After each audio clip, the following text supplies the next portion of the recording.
A federal court has broadened the list of people who will be allowed into the US under the Trump administration's travel ban. A previous Supreme Court ruling exempted people from one of the 6 countries listed in the ban if they had a quote bona fide relationship with someone in the US. The administration came up with its own definition of what a bona fide relationship is. But the 9th U.S. Circuit Court of Appeals said family members such as grandparents and cousins should also be exempt from the executive order.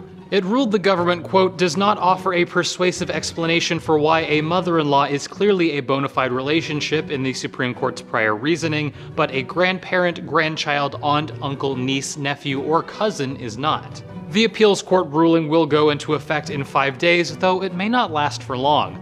The Supreme Court is set to officially hear arguments October 10th as to whether the travel ban can officially become policy.